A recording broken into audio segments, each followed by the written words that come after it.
Teman-teman masih ingat sholat pertama yang kita kerjakan setiap hari, sholat apa namanya? Subuh. Apa artinya subuh?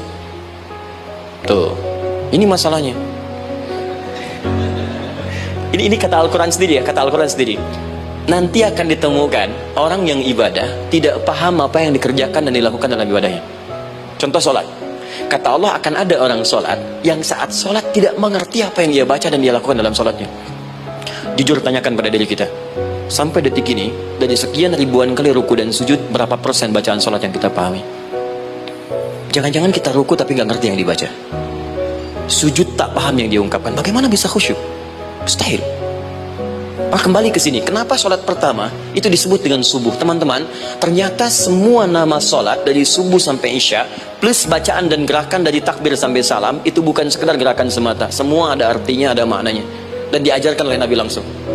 Subuh disebut dengan subuh, ada dua kata. Satu, fajar, Quran surah ke-17 ayat 78, inna Qur'an al-fajri kana mashhuda. Kedua, subuh di surat At-Takwir, was subhi idza tanaffas. Kenapa disebut fajar? Fajar itu pancaran positif, pancaran kebaikan. Jadi kalau yang baik disebut fajar, kalau yang jelek disebut fujur.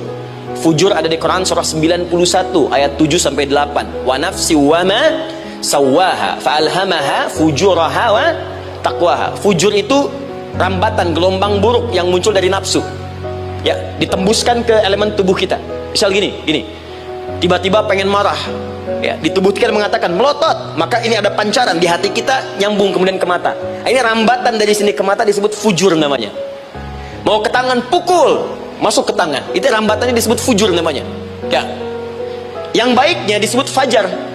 Ya, misal saya ingin sholat, tiba-tiba hati mengatakan sudah azan, merambat ke kaki, cepat melangkah, cepat wudhu. Nah, itu rambatannya disebut fajar namanya, atau infajar. Ini pasti ada, ya.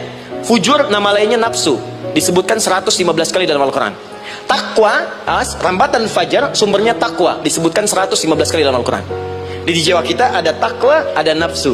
Takwa yang dorong malaikat disebutkan 88 kali dalam Al-Quran. Nafsu yang dorong setan disebutkan sama 88 kali. Di setiap Anda akan mengerjakan satu hal, pasti akan yang mendorong pada yang baik, akan mencegah dari yang baik, itu nafsu. Pasti itu.